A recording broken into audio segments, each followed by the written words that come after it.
اور کل خاور مانیکا کے وکیل جو ہیں وہ اپنے حتمی دلائل دیں گے. اب قانونی ماہرین کا کہنا ہے کہ اس کیس میں کچھ بھی نہیں ہے سوائے بغیرتی اور بے شرمی اور بے حیائی کے.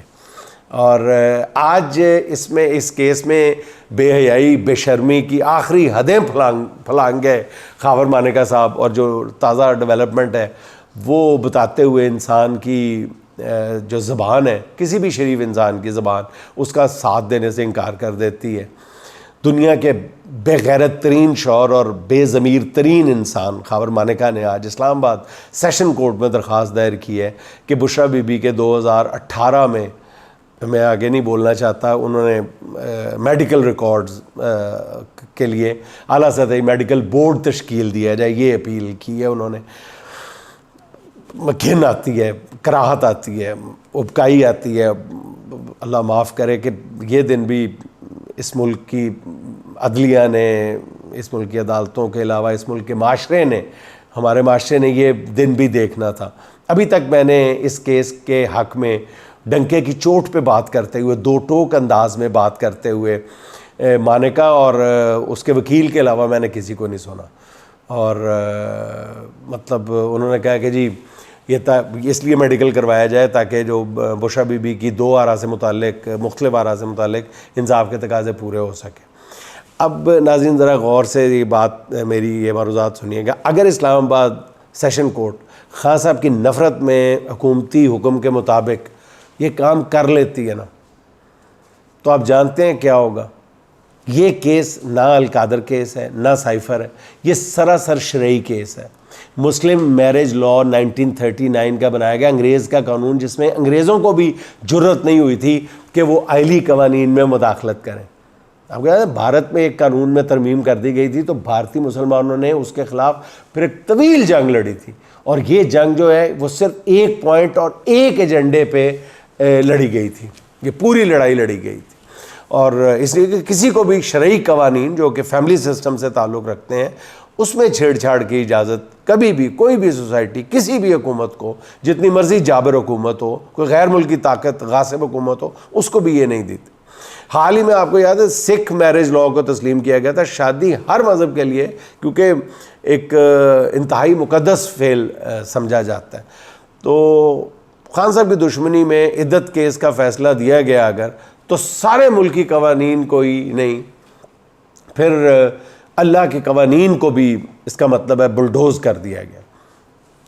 ایک اندازہ یہ ہے کہ پاکستان میں ہر سال 5 سے 7 ہزار طلاقیں ہوتی ہیں. یہ صرف رجسٹرڈ طلاقوں کی بات کر رہا ہوں. ہمارے ہاں عام طور پہ طلاقیں جو ہیں وہ بڑے ناخوشگوار ماحول میں ہوتی ہیں, اور بچوں کی کسٹڈی اور پھر نان نفقہ اس کے ذریعے جو بھی معاملہ ہو عورتوں کو خار کیا جاتا ہے. ایسے میں اگر یہ ٹریبیونل بن جاتا ہے, یہ پریسیڈنٹس پھر اس طرح کی سیٹ ہو جاتی ہے, تو پھر سوچیں کہ ان طلاق یافتہ خواتین کو کیسی کڑی آزمائش میں ڈال دیا جائے گا. پھر ان کی دوسری شادی کے بعد پیدا ہونے والے بچوں کی ولدیت ہمیشہ ہمیشہ کے لیے مشکوک ہو جائے گی. حکومت خان صاحب سے ٹکر لیتے لیتے عجیب بات ہے کہ وہ اللہ تعالیٰ سے نعوذ باللہ ٹکر لے بیٹھی ہے. اور یہی زوم جو ہے یہ نمرود, فرعون, یزید کو بھی تھا کہ وہ جو چاہیں کر گزریں, ان کو کوئی نہیں روک سکتا. بہرحال حلالی اور حرامی ہونا جو ہے یہ تو خاندانی لوگوں کے مسائل ہیں نا, لیکن اگر کچھ بے ضمیروں کے لیے یہ مسائل میٹر نہیں کرتے تو نہ کریں, لیکن اللہ سے ٹکر لینے کی بھول نہ کریں. سیدھی بات ہے. اور اگر اس کیس کا فیصلہ خان کے حق میں آ جاتا ہے تو پھر ان کی رہائی کے بھی روشن امکانات ہیں, کیونکہ تاحال حکومت نے خان پر کوئی نیا کیس ابھی تک نہیں ڈالا. چھپا کے رکھا ہو تو کچھ نہیں کہا جا سکتا. اس حوالے سے کل بہت اہم دن ہے. اگر حکومت کو یقین ہو گیا کہ عدت کیس میں عمران خان بری ہونے والے ہیں تو وہ ضرور کوئی نہ کوئی بوگس کیس خان پہ ضرور ڈالے گی. لیکن یہ ہتھ کنڈے اب کب تک؟ سیدھی بات ہے. کپتان کو رہا کیے بغیر کچھ بھی آگے بڑھنے والا نہیں ہے. یہ کپتان قید نہیں ہے, ملک قید ہے. کپتان کال کوٹھڑی کے اندر 4 قدم اگر نہیں چل سکتا تو ملک اس کے بغیر 1 قدم نہیں چل سکتا. سیدھی بات ہے. اور دوسری طرف ناظرین آپ یہ دیکھیں کہ وطن عزیز مہنگائی کی ایسی خوفناک چکی میں پس رہا ہے کہ عوام کی حالت اتنی خراب سے خراب تر ہوتی چلی جا رہی ہے. نئے یہ جو بجٹ آیا ہے اس کے بعد تو مہنگائی سے جو ہے وہ لاغر آدمی جو تھا پہلے اس کو باقاعدہ میں کوئی یہ مبالغہ آمیزی سے کام نہیں لے رہا, جو غریب آدمی کو باقاعدہ وینٹیلیٹر پہ ڈال دیا ہے اس بجٹ نے. دوسری طرف آپ یہ دیکھیں کہ حکومت کے للے تللے کم نہیں ہوئے. بے شرمی کی بات یہ ہے نا, کہتے ہیں کہ وہ غریب کی بھوک اس کی اپنی جان کو نگل لیتی ہے, جبکہ حکمران کی بھوک جو ہے وہ ملک و قوم کو کھا جاتی ہے. اور یہی ہو رہا ہے. قرض پر قرض لے کے حکمرانوں نے اپنی جھوٹی شان بنائی ہوئی ہے انتہائی بے شرمی اور ڈھٹائی کے ساتھ, اور حکومت اپنے روزمرہ کے معاملات کیسے چلا رہی ہے اس حوالے سے اتنے خوفناک اعداد و شمار پیش کیے ہیں. میرے انتہائی رسپیکٹیبل جو کامرس رپورٹر ہیں, کامرس رپورٹنگ کی دنیا کا بہت معتبر نام ہے شہباز رانا صاحب, انہوں نے جو اعداد و شمار پیش کیے ہیں وہ بس مطلب انسان سنتا جاتا ہے اور کانوں کو ہاتھ لگاتا جاتا ہے.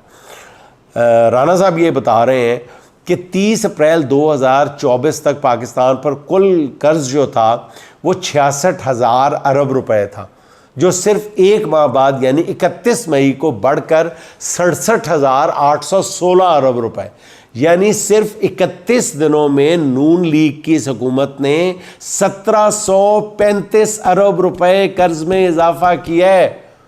یعنی حکومت روزانہ اپنے للو تللوں کے لیے 56 ارب روپیہ لے کے کام چلا رہی ہے یومیہ.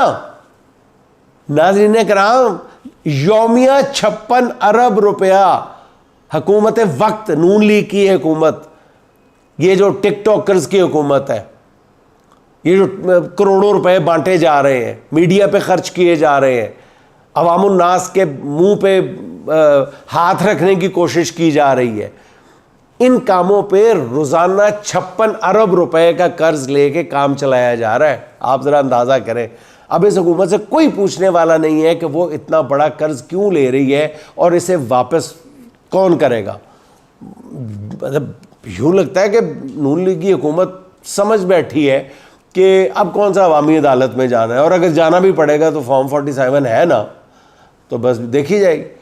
تو جب عوامی حکومتیں جو ہیں وہ عوامی احتساب کے خوف سے بالا تر ہو جائیں تو پھر ایسے ہی کرشمے نظر آتے ہیں جو شہباز حکومت اور مریم نواز حکومت دکھا رہی ہے. لیکن یہ میں بات کر رہا ہوں عوامی احتساب کا خوف ہوتا ہے عوام کے ووٹوں سے منتخب ہونے والے لوگوں کو.